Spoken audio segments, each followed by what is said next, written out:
ఎక్కువగా வந்திருக்கிறோம். నా పేరు మీనా కుమారి. என் பேர் மீனா குமாரி. నేను పెద్ద అమ్మాయిని. நான் தான் வீட்டுல பெரிய பொண்ணு. నాకు ఇద్దరు తమ్ముళ్ళు. எனக்கு 2 தம்பிங்க. మా చిన్న తమ్ముడు వచ్చి తన ఇష్టానికి వివాహం చేసుకున్నాడు. சின்ன தம்பி வந்து தன் ఇష్టத்துக்கு திருமணம் பண்ணிக்கினாரு. అవును లవ్ చేశాడు. ఏం చేశాడు ఈ మరి విలేజ్ మా ఊరు కూడా. எங்க கிராமம். அவர் லவ் பண்ணாரா என்ன பண்ணாரா எனக்கு தெரியாது. ஆனா கல்யாணம் ஆயிடுச்சு. கல்யாணம் ஆயிடுச்சு. ఆమె వచ్చి 9 నెలలు కడుపుతా ఉండింది ఆ అమ్మాయి. அவங்க வந்து 9 மாசம் கர்ப்பிணியா இருந்தாங்க. తర్వాత వాళ్ళిద్దరు హస్బెండ్ వైఫ్ లో జగడము. அதுக்கப்புறம் 2 பேருக்குள்ள ஒரு பிரச்சனை வந்து 2 பேருக்குள்ள பிரிவினை வந்திருக்கு. ఆ అమ్మాయి కృష్ణాలు పోసుకుని చనిపోయింది. அவங்க கிருஷ்ணால் குடித்துக்கின்னு இறந்து போயிட்டாங்க கொளுத்திக்கின்னு. 3 నెలలు వచ్చి సబ్ జైల్లో ఉన్నది. 3 மாசம் வந்து சப் ஜெயில இருந்திருக்கிறாரு என் தம்பி.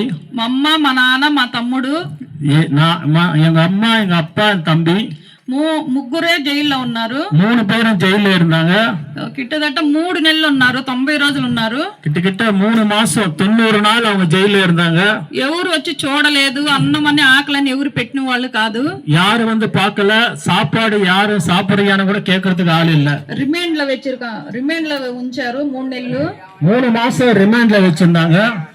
సొంతం మాకని సొంతం బంధం అమ్మ సైడ్ వచ్చి 7-8 మంది మేనమామలు. எனக்குன்னு சொந்த பந்தம் பாத்தீங்கன்னா 8 பேர் என்னுடைய தாய் மாமன் இருக்கிறாங்க. ఒక్కరు కూడా వచ్చి చూడలేదు.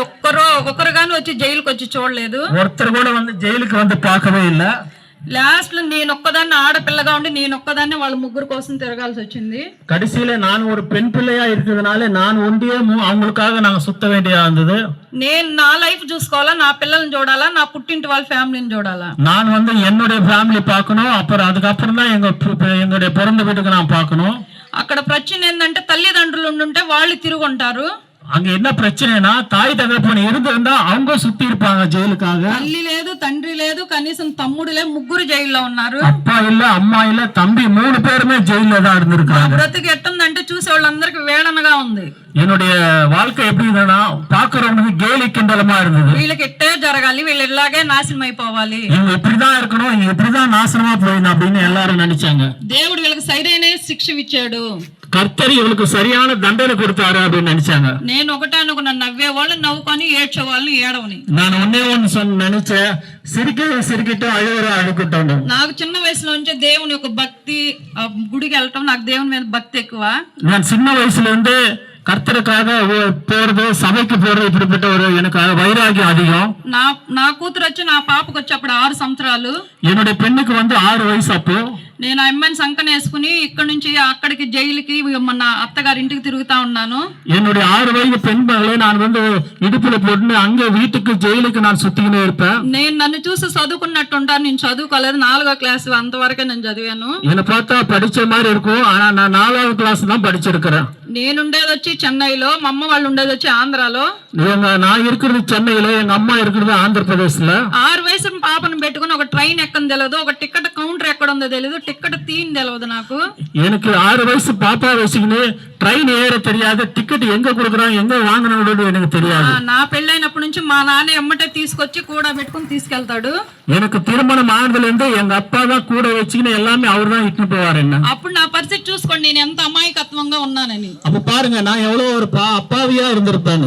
అలాంటి ఒక పరిస్థితిలో చెన్నైలో నా బంధువులు అత్తగారి ఇంటి సైడ్ మా పుట్టింటి సైడ్ ఒక్కరు కూడా వచ్చి చూడలే. அப்படி இருக்கிற ஒரு சூழ்நிலையில என்னுடைய பந்த மித்திரல வந்து எனக்கு கூட பிறந்தவங்களோ இல்ல எங்க மாமியார் சைடுல யாருமே வந்து என்ன பார்க்கவே இல்லை. మా అమ్మకు వచ్చి ఆ రిమైండ్ జైల్లో ఉన్నప్పుడే చికెన్ గున్యా జ్వరం, నడవలేదు. எங்க அம்மாவுக்கு வந்து ஜெயில இருக்கும்போது சிக்கன் குனியா ஜுரம் வந்து அவங்களால நடக்க முடியல.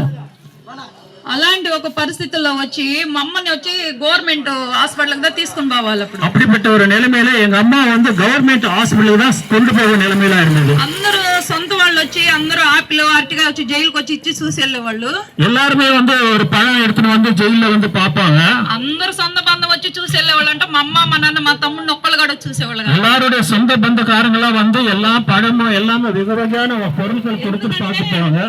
ఎందుకంటే అప్పుడు పరిస్థితులు దిక్కులేని అనాథలాగా మేము ఉన్నాం ఆ సమయంలో. ஏன்னு பாத்தீங்கன்னா அப்போ எனக்கு யாருமே இல்லாத ஒரு அனாதையா நாங்க இருந்தோம். వెళ్తే నేనెళ్ళే చూడాలి మా అమ్మ మా నాన్న చెన్నై నుంచి వెళ్ళి. எப்படி இருந்தாலும் நான் சென்னையில இருந்து போய் ஆந்திராவுக்கு போய் எங்க அம்மா அப்பாவை நாங்க பார்க்க வேண்டியதா இருந்தது. ఆ కూతురు సంకం పెట్టుకుని వెళ్ళి అక్కడ వాళ్ళ జైల్లో చూస్తే గేటుకి ఆ పక్క వాళ్ళు, గేటుకి ఈ పక్క నేను. என்னோட 6 வயது பெண் மகளை கொண்டு போய் நான் அங்க ஆந்திர பிரதேசல ஜெயில போனா ஜெயிலுக்கு கனவுக்கு அந்தாண்டு அவங்க இந்தாண்டு நான் நிற்பேன். చూసి ఏడుస్తుంటే నేను వాళ్ళని పట్టుకుని ఏడవలేను, వాళ్ళు నన్ను పట్టుకుని ఏడవలేరు. ஏன்னா நான் அந்த ஜெயிலுக்கு போகும்போது கூட எனக்கு அழ வரும்போது அவங்களால என்னை கட்டி பிடிக்க முடியாது. ஏன்னா அவங்க ஜெயிலுக்கு அந்தாண்டு இருக்கிறாங்க, நான் கதவுக்கு இந்தாண்டு இருக்கிறேன். నేను చెప్పి போது அடுத்த நாள் மத்தியானம் வரைக்கும் நான் ஒரு சாப்பாடு எதுவுமே சாப்பிடாம பட்னியா இருந்தேன். నీరసం అయిపోతుంది, నా ప్రాణం నాలో లేదు, ఏం జరుగుతుందో తెలియని పరిస్థితిలో నిలబడుకున్నా. எனக்கு அப்படியே தலை சுத்துது, என்ன ஆகுறதோ தெரியாம ஒரு சூழ்நிலையை நான் மயங்கி கிடந்தேன். మా పెదనాన్న మా మేనమామలు అందరూ వచ్చి ఇంకంతే అమ్మోళ్ళు రారో రామ వెళ్ళిపోదాం అంటున్నారు. எங்க தாய் மாமன் எங்க பெரியப்பா வந்து அவ்வளவுதான், இனி அப்பா அம்மா வரமாட்டாங்க, வா போலாம் அப்படின்னாங்க. పెదనాన్న ఒక్క నిమిషం ఆగండి, వెయిట్ చేయండి, నాకు ఇంకా నమ్మకం ఉంది. எங்க பெரியப்பா கிட்ட சொன்னேன், அப்பா ஒரே ஒரு நிமிஷம் எனக்கு உண்மையான ஒரு நம்பிக்கை இருக்குது, ஆண்டவர் எப்படியாவது ஒரு நன்மை செய்வார் அப்படின்னு. అప్పుడు నేను ఒక 10 నిమిషాలు వెయిట్ చేసి చూసినా మా తమ్ముడు అంత దూరం నుంచి పరిగెత్తుకు వస్తున్నాడు. நான் ஒரு 10 நிமிஷம் வெயிட் பண்ணேன், என் தம்பி அங்கிருந்து ஓடி வந்து கொண்டிருந்தார். పరిగెత్తుకుని వచ్చి నన్ను గట్టిగా పట్టుకుని ఏడుస్తున్నాడు.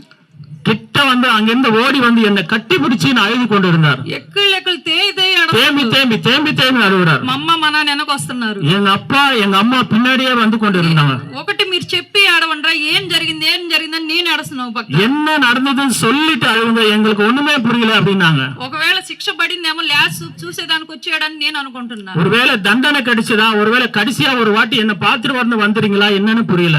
తర్వాత మా తమ్ముడు అంటున్నాడు, మాణిక్యాలు భరత్ ఆదం మీ మీద ఏ కేసు లేదు, కొట్టేస్తానని చెప్పాడు. அப்புறம் சொன்னாங்க, உங்க 3 பேர் மேல எந்த கேஸ் இல்ல, எல்லா கேஸ் அடைக்கப்படுது ஆண்டவர் ஜட்ஜி சொல்லிட்டார் தீர்மானம். లోపల అంతమంది కేసులు అంతమంది విచారించారు. మమ్మల్ని చూడగానే ఆ లాయర్ అయ్యా మేము దండం పెట్టాం, ఏం కేసులో మీరు బయటకు వెళ్ళిపోండి అని చెప్పి. உள்ள அத்தனை பேர் இருந்தாரு, ஆனா எங்க 3 பேர் பார்த்தோன்னே அந்த ஜட்ஜி சொன்னாரு, உங்க பேர்ல எந்த கேஸ் இல்ல, நீங்க வீட்டுக்கு போயிடலாம் அப்படின்னு.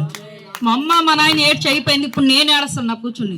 அவங்க அழுதுட்டு பிறகு இப்ப நான் உட்காந்து நான் தேம்பி அழுகுறேன். ఎట్ట ఏడుస్తున్నానంటే పండుగ డొర్లేదట్టు ఏడుస్తున్నాడు. எப்படி அழுதாங்கன்னா படுத்துக்கொண்டு உருண்டிக்கொண்டே அழுது கொண்டு పెదనాన్న వచ్చి తట్టి, ఎందుకు నన్ను ఇప్పుడు ఏడుస్తున్నాడు నన్ను అడుగుతున్నాడు. எங்க பெரியப்பா வந்து ஏமா இப்ப அழுகுற அப்படின்னு கேக்குறாங்க. ఎందుకంటే మనుషులందరూ నిందించి వేలం చేసి అవన్నీ నా కళ్ళ ముందు తిరుగుతున్నాయి అన్ని. ஆனா மனுஷனை நம்பி ஒரு நாள் அது வீணா போச்சுன்னு சொல்லி அந்த காட்சிகள் எல்லாம் என்னோட கண் முன்னாடியே அப்படியே சுத்தி கொண்டு இருக்கு. ఎందుకంటే చెన్నై నుంచి నేను పాపను పెట్టుకెళ్ళినప్పుడు కూడా ఒక గ్లాస్ నీళ్ళు ఇస్తే ఒక ముద్ద అన్నం తిన్న అడిగిన వాళ్ళు లేరు. ஏன்னா சென்னையில இருந்து எங்க கை குழந்தை கொண்டு வரும்போது கூட சாப்பிடுறியா ஒரு கிளாஸ் தண்ணி குடிக்கிறான்னு கூட யாரும் கேட்க ஆள் இல்ல. ఎందుకంటే నేను ఎక్కడ అడిగితే జైలు విషయంలో డబ్బులు అడుగుతాను, వాళ్ళ హెల్ప్ అడుగుతానని చెప్పి ఎవరు దగ్గర. ஒருவேளை நாங்க கேட்டோம்னா பண ஹெல்ப் கேட்பாங்க, இல்லன்னா வேற ஏதாவது ஹெல்ப் கேட்பாங்கன்னு சொல்லி அவங்க யாருமே பேசாம இருந்தாங்க. మా ఇల్లు అక్కడ చూస్తే అది దెయ్యాల కొంప, ఇంట్లో మనిషి చచ్చిపోయింది, నీ రోడ్డు ఫుల్ గా బ్లాక్ చేసి ఎవరు పోలా, కరోనా టైంలో లాక్ చేసినట్టు లాక్ చేసి. ஏன்னா எங்க வீடு பார்த்தவொடனே அந்த வீட்டுல வந்து போய்